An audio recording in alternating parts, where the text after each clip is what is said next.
Sidang lanjutan kasus dugaan korupsi APBD Kota Pekanbaru yang didakwakan kepada mantan PJ Wali Kota Pekanbaru Risnandar Wahiwa, Sekretaris Daerah Kota Pekanbaru Indra Pomi Nasution, dan PLT Kabak Umum Novin Karmila kembali dilaksanakan di ruang sidang Mujono, PN, Pekanbaru, Selasa 22 Juli tahun 2025.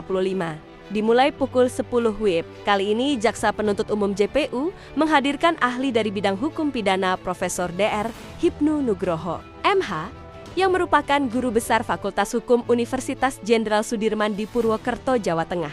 JPU juga menghadirkan ahli hukum administrasi negara, yakni Dr. Wirjawan Chandra dari Fakultas Hukum Atmajaya, Yogyakarta. Dari pantauan tim Haloriaukom di ruang sidang, ahli pertama kali meminta pendapat kepada Hipnu Nugroho selaku ahli hukum pidana, dan dilanjutkan ke ahli hukum administrasi negara Wirjawan Chandra. Dalam proses persidangan, Hipnu Nugroho memaparkan soal suap dan gratifikasi Undang-Undang Tipikor, Pasal B dan F.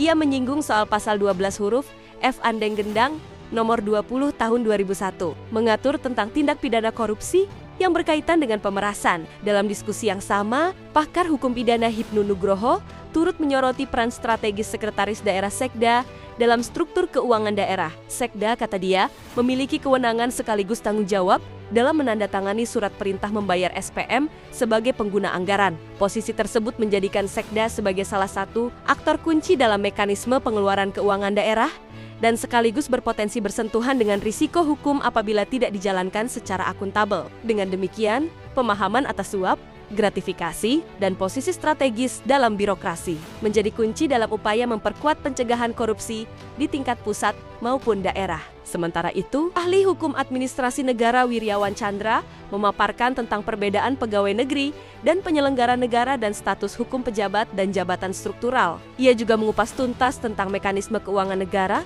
uang persediaan dan ganti uang, sekaligus penyalahgunaan dan pemotongan anggaran Gudantu. Sidang lanjutan kasus dugaan korupsi APBD Kota Pekanbaru Risnandar Wahiwa dijadwalkan pada Selasa 29 Juli tahun 2025 dengan agenda pemeriksaan saksi mahkota dan pemeriksaan terdakwa.